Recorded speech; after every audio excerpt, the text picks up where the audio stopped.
publicado. Así que, ¿cómo están las cosas allá en DC? Pues mira, como yo creo que en el resto de la nación y el resto del mundo, una situación surreal, difícil internalizar lo que uno ve, calles vacías, negocios cerrados. Yo creo que vamos por 30 millones de personas en la nación sin trabajo, una situación muy difícil, pero como todo amanecer necesita nubes oscuras. Claro. Y yo creo que, o sea, la única forma de pasar esto correctamente es tener una actitud positiva y hacer lo que uno puede. Así es. Yep. Muy bien, pues let me switch to English now. And I just want to say that we are very proud and happy to be virtually live with our interviewee, Javier Saade, who is the founder and managing partner of Impact Master Holdings and also venture partner for Fenway Summer Ventures, right? And well, Javier will be participating in our edition about Latinos and wealth, which is a big issue, a big topic for all the Latino community, and specifically in these moments in which the future is even more uncertain and will require much more work and much more things to do. So, Javier, thank you for accepting this conversation. Thank you for talking to Latino leaders, and thank you also for accepting that we can invite other people to watch the interview and maybe make some questions. Welcome. It's my pleasure to be here, Jorge, and to those watching, hello. I look forward to our conversation, and I appreciate your invitation to have a short discussion. Excellent. Well, Javier, you have a long story of experience and record in activities like investing, in finance, in this world that for many people that are not familiar to it, sometimes it could be a little bit difficult to understand, or maybe for me, for example, that I'm not a financier, I am always amazed on how you guys can work on multi-million-dollar deals and investment and money here and money there. So I think you have a track record and you have a story that will see some light and will shed some light for people. But let us start with your own story, your own background, your family, your childhood ages and age. Who is Javier Saade in this sense? Where were you born? Yeah, that's always a good place to start, is at the start. And I agree with you. Finance and money, it has a lot of mystique around it, but it's actually, at least on a conceptual level, it should be more accessible and understandable than it is. So I was born and raised in San Juan, Puerto Rico. I was brought up pretty straight down the middle of the fairway, middle class. My parents were always big proponents and advocates for education, so they always made sure that I went to the very best schools possible. My early years of schooling were in a military academy, actually, and I finished my schooling in a Catholic school, a Jesuit school, which is those of you that know the Jesuit system, they're very much about education. And then when I graduated high school, I ended up going to Purdue University in Indiana, which for those of you that have been in Tippecanoe County in Indiana, it's a very different place than the beaches of gorgeous San Juan. And that experience was incredible. Originally, I wanted to be an aeronautical engineer. I thought I wanted to be a rocket scientist. I ended up switching gears and ended up getting a degree in industrial management with a concentration in manufacturing engineering. I was very active in college. And that kind of formed, I think, what was the basis for what came after in my career.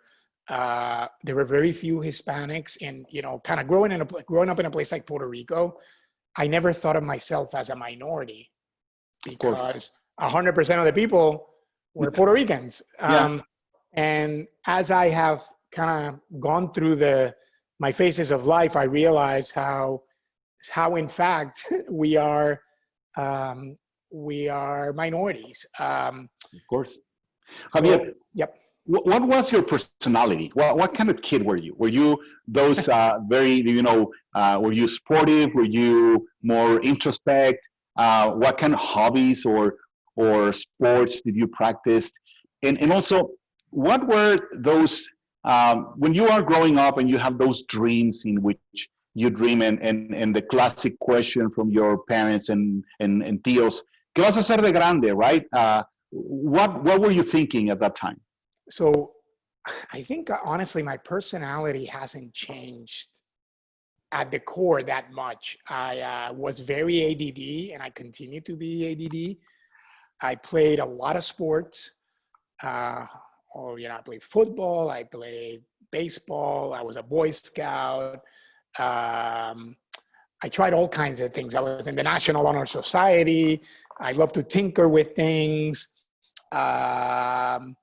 And I think that that I had a lot of curiosity, and I still have that curiosity. And I think that satiating that curiosity has led me to a lot of different forks in the road in my career.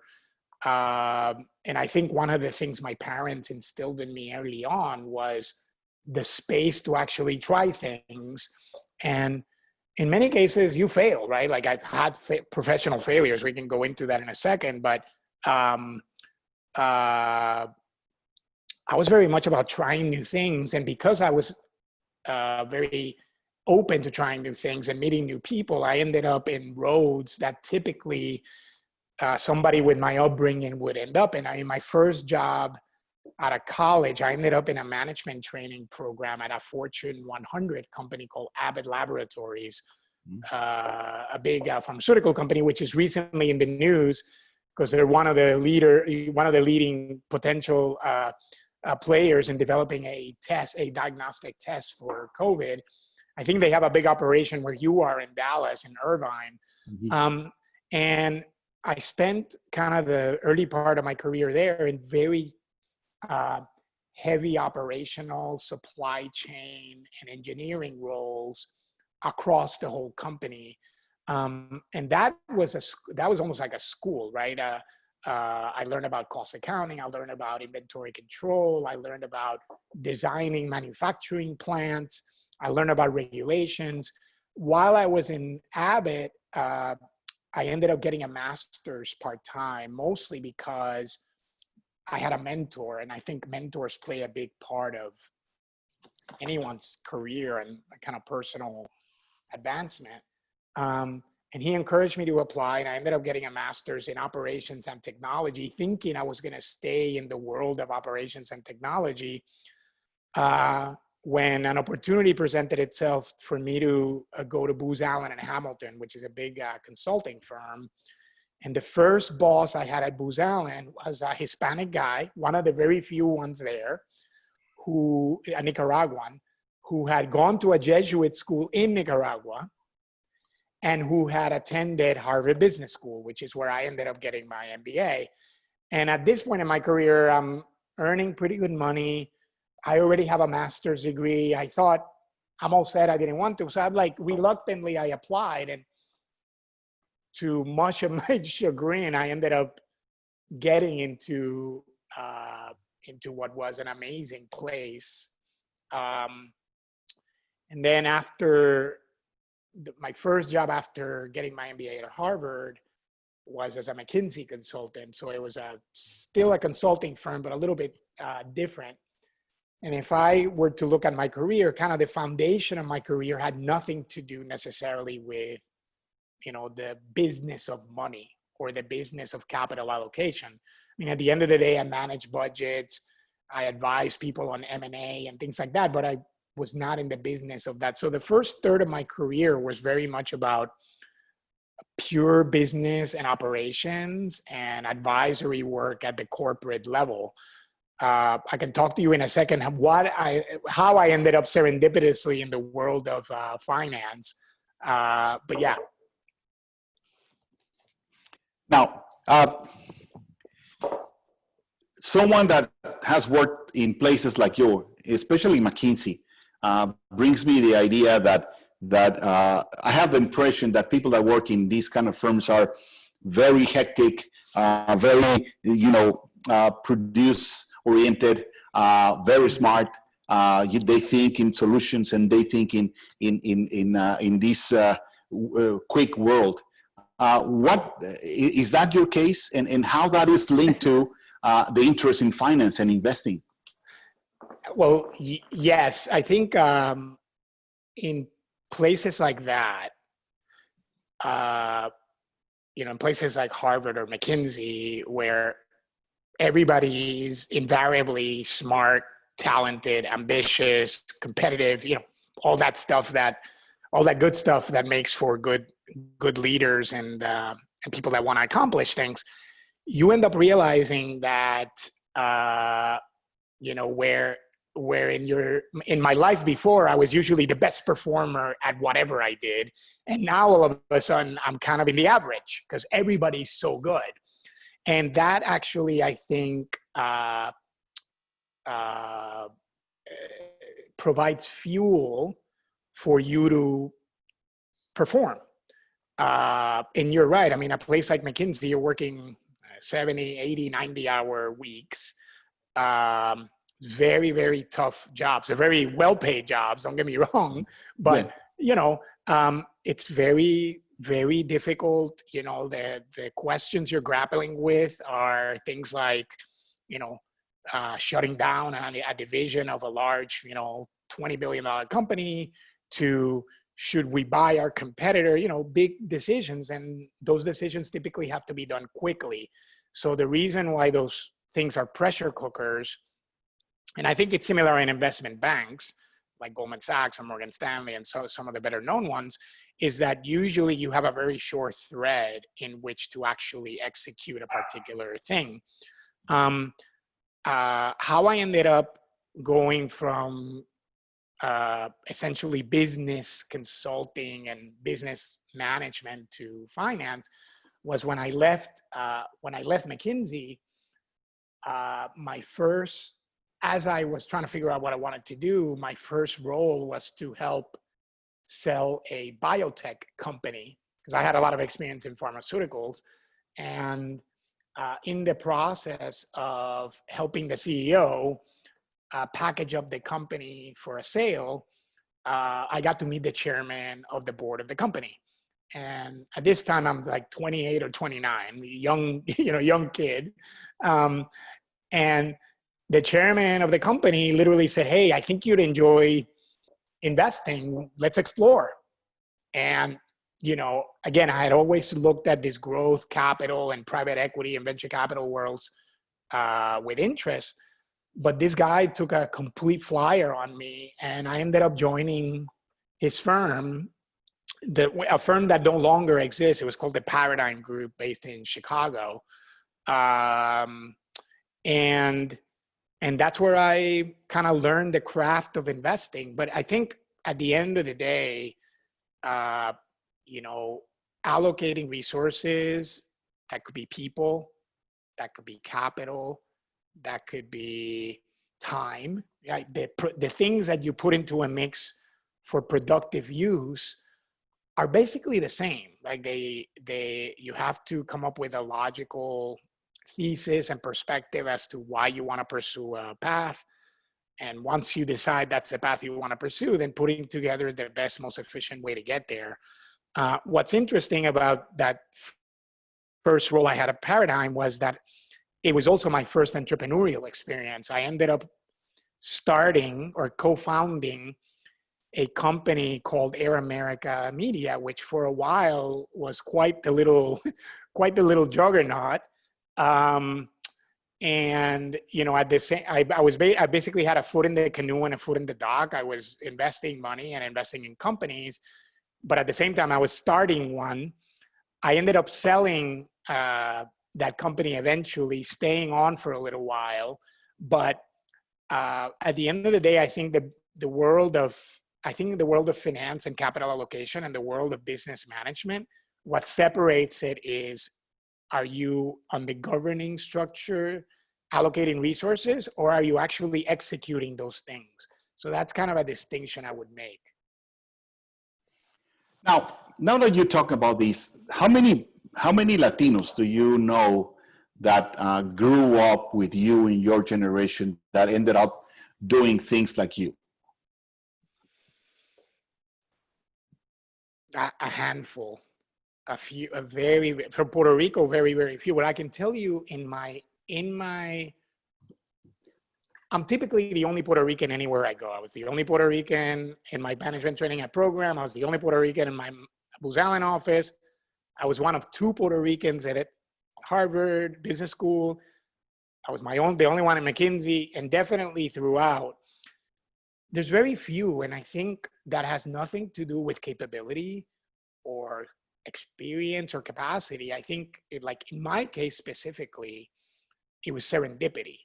Like I found myself doing something I was very good at, or at least I thought I was very good at. And then somebody decided, wow, this person could be an interesting person to do this. So it was sort of a serendipitous opportunity. There are some people that from a very early age decide, I want to be a financial services person or an investor, and they study accounting or finance, they go to work in a bank, they get an MBA, they then go to a venture capital or private equity firm, and so on and so forth. But I would say, look, in the world of investment, of principal investing, and that includes private equity, venture capital, and hedge funds, I think there's probably about $3 trillion of total investable capital, and about 70 billion, something like 70 to 100 billion.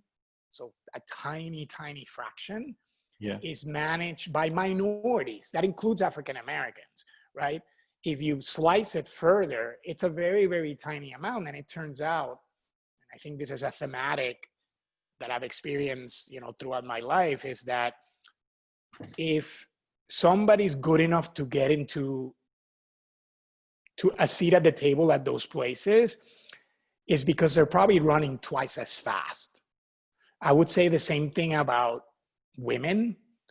Women have had great strides on obtaining board seats in Fortune 500 companies and running companies, but still the underrepresentation of women and people of color is significant in the upper echelons of life. But I think that none of this has to do with the nice thing or the social justice part of diversity and inclusion. I think it has to do with the fact that if you got there, it is because you're very, very, very good, right? So, because you have a lot of gating factors. You may not have access to the education. You may not have access to wealth, right? Like a lot of people that end up managing money grew up with money. So they're able to actually take more risk. I didn't grow up with money, so I was very careful with taking risk, and so on and so forth. And I guess the connections, right? If you grow up in the right environments, you grow up with connections and friends that later on in life are key for job opportunities and career paths and things like that. Now, I don't want to skip your period or your stage at the SBA. I know you were associate administrator. Is that correct? At the SBA at some point. Yeah, you want me to talk about that? Yeah, not to leave it behind and aside. Yeah, good point. So since my first job in investing, up until I got the nod from the White House to serve in that position you said, I spent essentially a decade buying, investing, or helping start companies. in late 2012, early 2013, I decided to take a little bit of a pause button, kind of a short sabbatical with my wife. The timing was right and all this stuff. And through a lot of, again, serendipity and luck, I would say, I ended up in a list of outreach from the White House. This is in the Obama years, in the second term of President Obama, where while his administration was very diverse, and it was, the upper levels of the administration were not, right? And we're talking about, his close advisors, cabinet secretaries, and sub-cabinet, which is where I ended up being, just my boss was in the cabinet. They're very few. So they were doing an overt reach out to senior people. And that one thing led to another. And I ended up in this amazing, amazing role at the Small Business Administration. Now, it has to be said, the Small Business Administration right now is kind of at the center of the ice storm through what we're, the economic side of what we're going through, mostly because they're the agency that looks after, advocates, and capitalizes small businesses in America. And the programs I ran were not the loan program. So everything you're hearing about in the news now and everything like that are programs that were run by another associate administrator. My programs were all the investment, capital, and innovation programs, which are very well known, but to smaller parts of the population. I ran what is essentially a fund of funds. So a capital pool which invested money in fund managers, which in turn invested in small businesses. Mm-hmm. There was about 300 fund managers managing about $30 billion of capital, give or take. All of them are investing in American small businesses. Then the other programs I ran were very early stage capital that went into super cutting edge technologies across every field of human endeavor. So from robotics to alternative energy to cybersecurity. If you can think about it, the federal government puts money into it. And I ran that program as well. And in total, that program put out maybe $3.5 billion a year into tens of thousands of companies.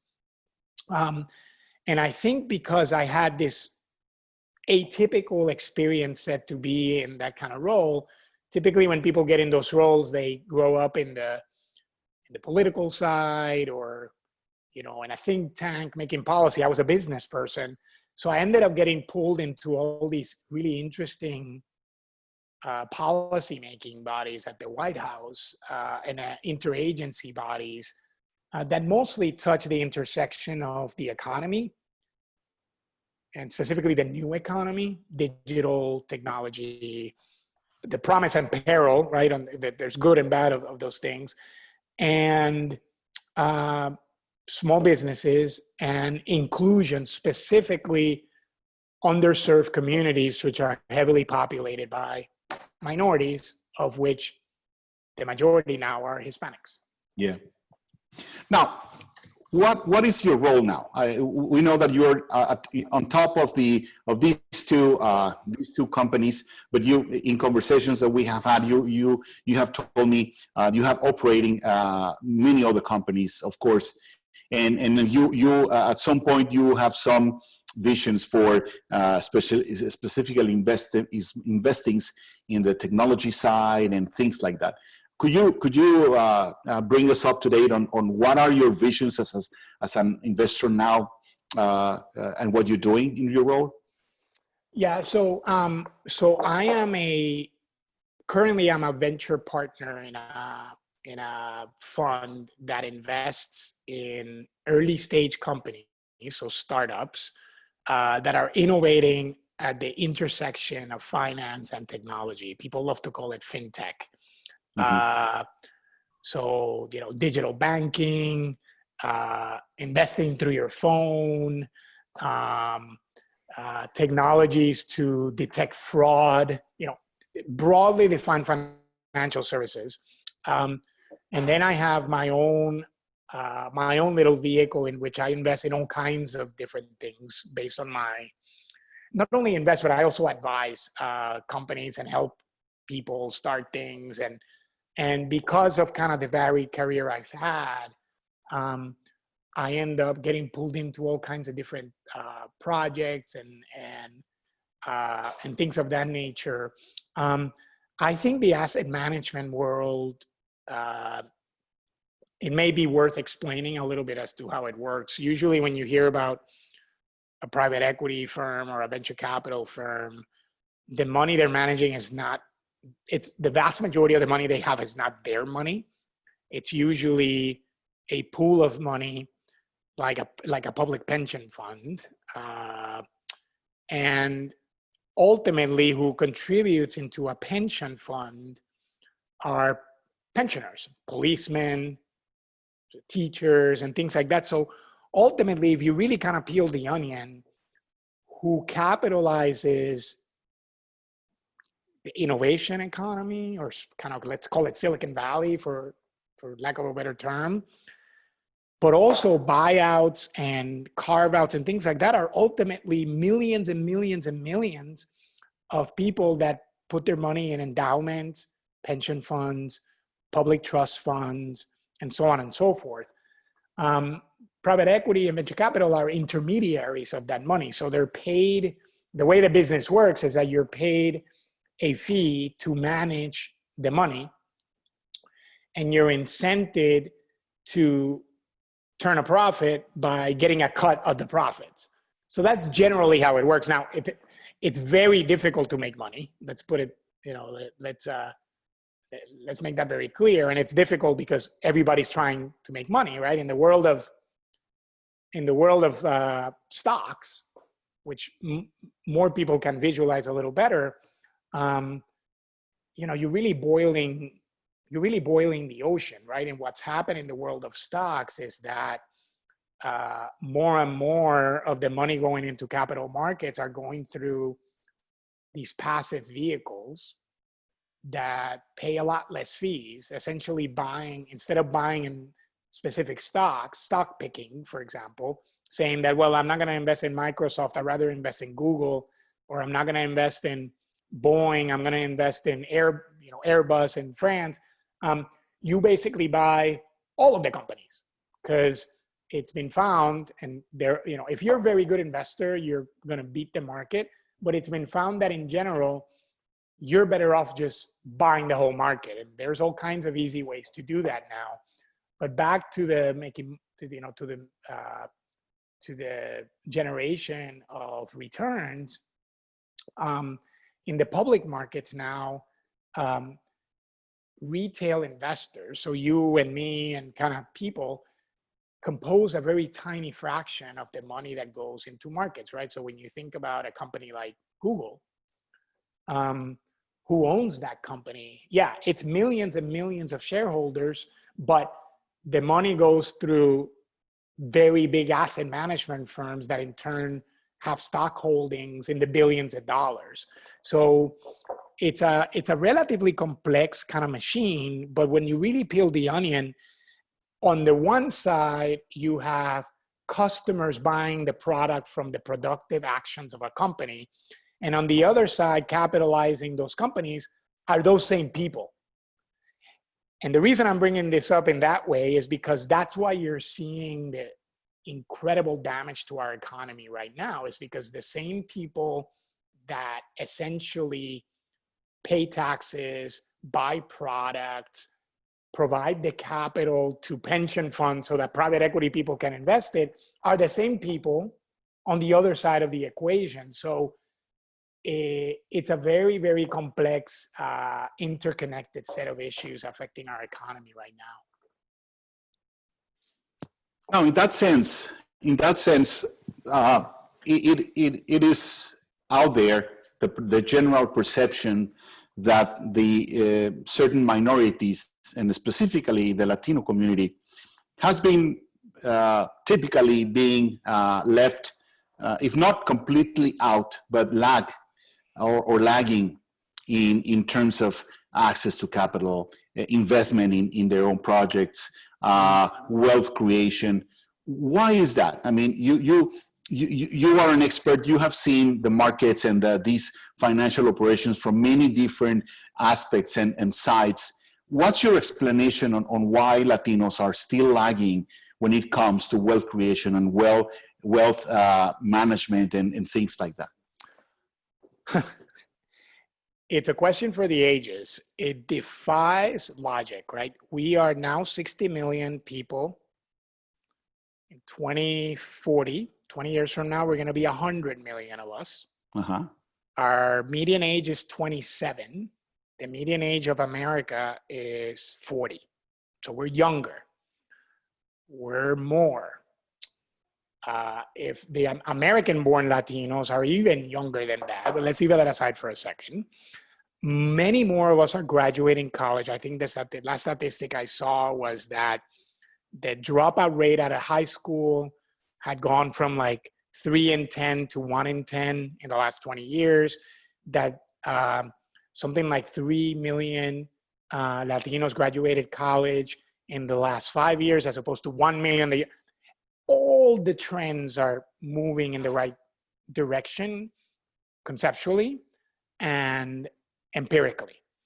But the flip side of the coin, and let's use a very timely example, the PPP program, the thing that was meant to help all these small businesses survive the pandemic.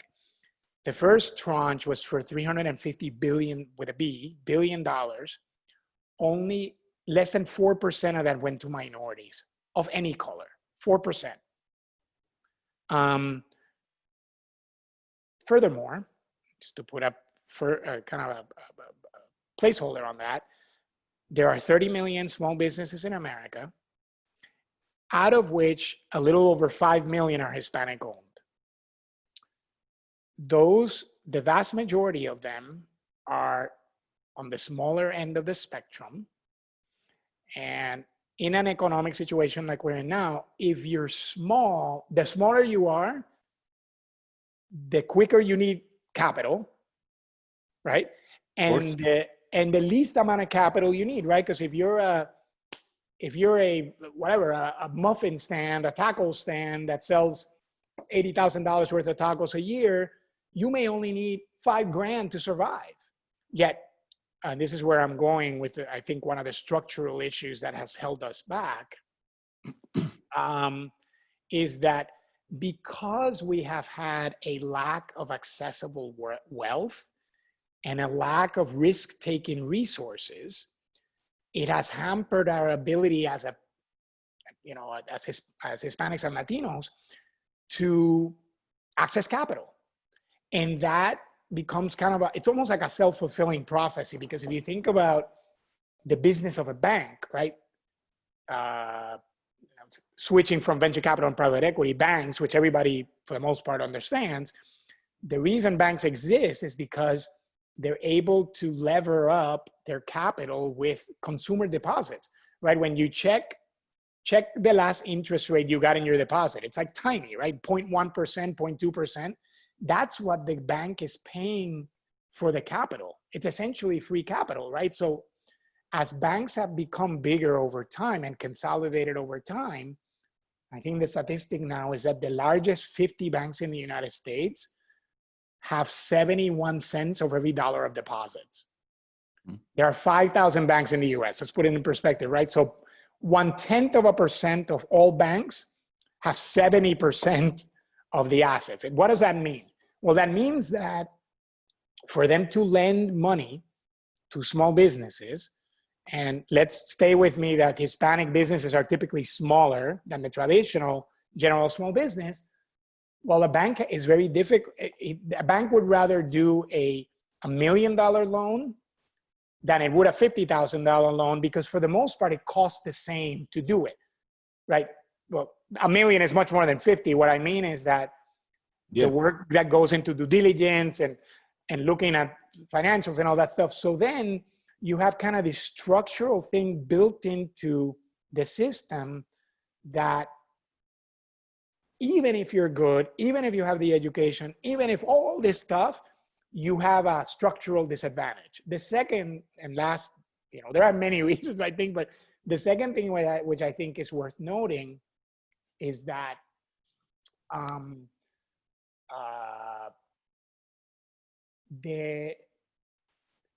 see how I put this, the pathways to engage in an economy or to engage in society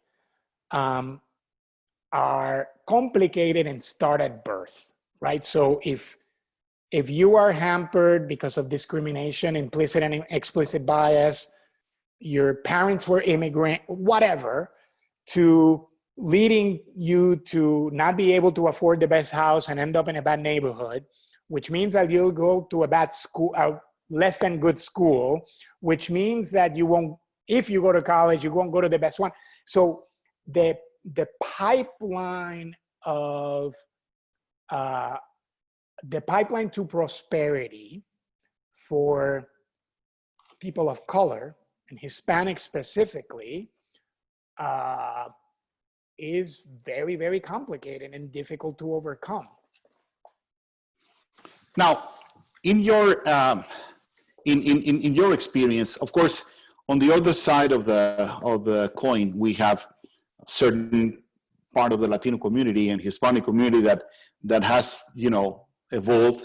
Many of them have come and immigrated and have created some capital, and they have founded their companies, and now they have provided a better life for their families, their children, and all that. So in this sense, what are the elements that you think, or the strategies, or the pieces in a puzzle that we need to put together for Latinos to start generating more wealth? For creating more companies, for investing more, for having more waste investments. I don't know if that's called. I mean, maybe I'm misusing the term, but no, the money that you don't use for everyday living, so you can invest it and you can use it for things like that. How can we create that? I mean, when are we going to be able to see Hispanic millionaires and Latino millionaires and Latino name endowments for universities and things like that we typically see for other communities? I think soon. I think we are, even though the march has been slow, I think you're seeing that, right? If you look at if you were to look at it by generation, like Hispanic baby boomers that have cracked this, as many ceilings as possible. I don't know, my guess is that there's 500 of them, a tiny little amount. In my generation, which is Generation X, the one that follows, that 500 has become, let's call it 5 to 10,000. So still a small amount of people. Generation Y and Z, I think that number goes into the many hundreds of thousands, if not a million, right? If you can envision a world in which you can have 1 million millionaires out of 100 million Hispanics in 2040, we got a problem, right? And in the US, I think something like there's 8 million millionaires, right, out of 300. So if you do math, you would conclude that we should be there now. But I think when you think about engaging with the economy, there's really 3 ways. You're either an employee, an operator, you're an advisor, right? So you're a lawyer, a banker, so on and so forth, or you're an owner. And ownership, by far, is the best and most effective source of wealth creation. If you're making a salary, you're capped. You may get lucky investing or whatever, but you're pretty much capped. As an advisor, you're also capped, right? Lawyers charge a lot of money, but they charge by the hour, and there's so many hours in a day. Investing is investing and or own entrepreneurship, which is sort of a version of it, because an entrepreneur invests their time and many times their own money in starting a company. So the real question is, to kind of flesh out what your question was, the reason we don't have the levels of wealth of the general population is because we don't have enough ownership. So the problem to solve in my head is that which leads you to ownership. What does that mean? Well, it means the ability and space to take risk. And that could be by using government programs like SBA guaranteed loan. Let's take aside what's happening right now. Government guaranteed loans like SBA loans are a massive pathway for small businesses to succeed. Under Armour, you know, the workout clothes, and Chobani, the yogurt, they got their start with SBA loans, right? So these are, and then in the programs I ran, Apple, computer, the thing I'm using right now to look at you had its second round of capital investment from the program I used to run, much before I ran it. But anyway, my point is that for you to understand what resources are out there, you gotta educate yourself. And this is not about university education. This is about connecting with people. This is about, if you don't have a seat at the table, I'm not saying pushing somebody off, but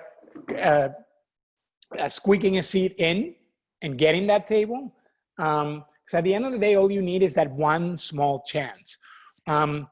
Another pathway, which I think is the premise of this section you're including in your magazine, Jorge, is that advising wealth and managing wealth, which is what private equity and venture capital people do, because you get a cut of profits, it's as if you were the owner.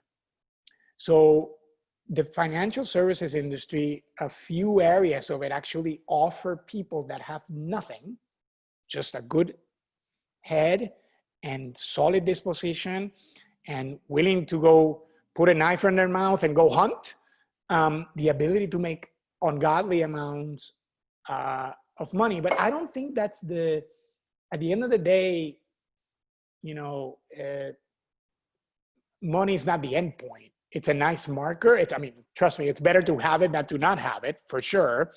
But really what we want is a seat at the table, an influence, and a voice. And the best way to attain it is by ownership. Yeah. Yeah, completely. That's precisely the logic of our interest in showing or reflecting on this topic, because, you know, money makes the world go round. So the more heavy you are in wealth, the more voice, the louder your voice will be, right?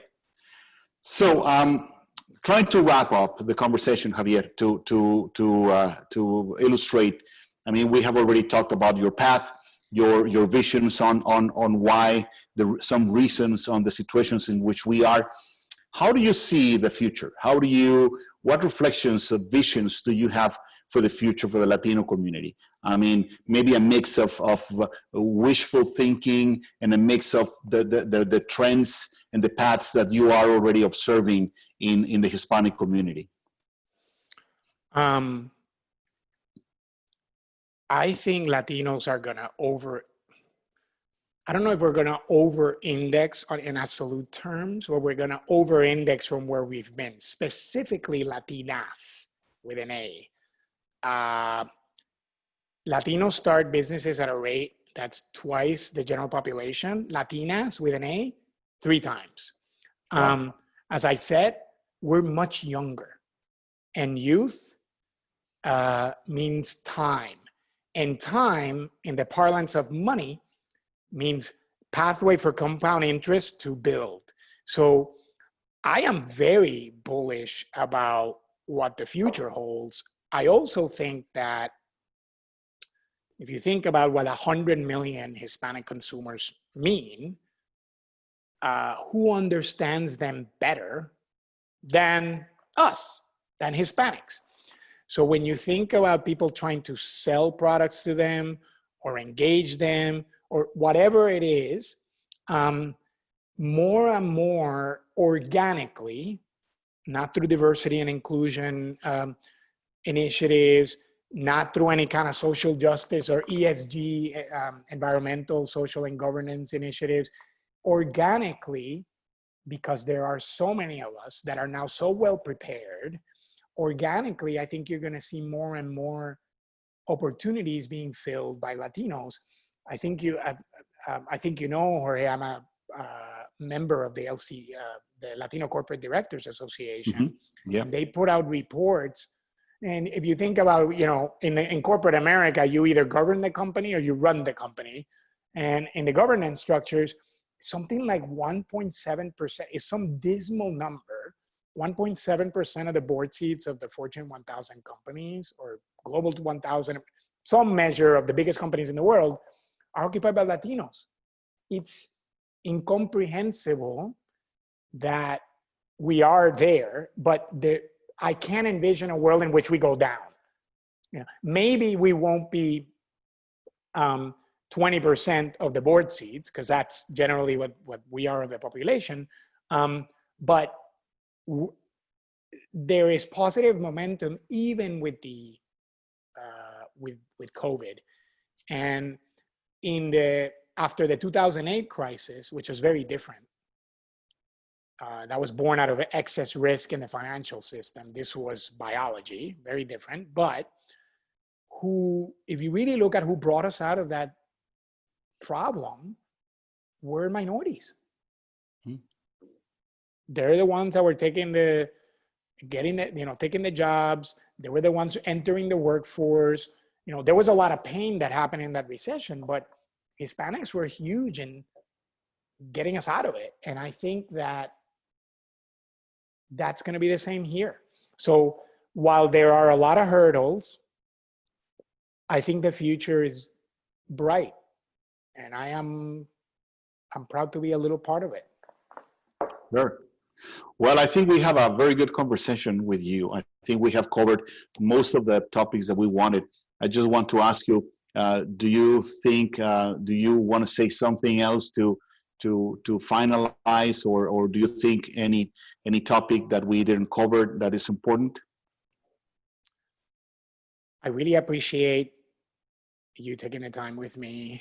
I really appreciate what you're trying to do with your publication, an important tool to communicate what the potential and the capabilities of our community. I really don't have anything else to add other than let's try to stay positive. We're going through a tough time, and I think we all have a role to play especially as leaders. We have a role to play in the recovery, and I hope that the leaders that end up reading this take that to heart. So thank you for having me. No, thank you for sharing. Really, we believe that these experiences and visions are hidden treasures in the leaders like you that need to be told, need to be expressed, and you never know who will make something out of a reflection, an idea, an advice, something that they caught from this conversation and these articles. So we really thank you for your time, and we'll be in touch. Thank you. Goodbye, everybody. Goodbye, and have a great afternoon up in where you are. Thank you. Bye-bye. Good night. Bye-bye, Javier. Thank you. And thank you very much to everyone watching.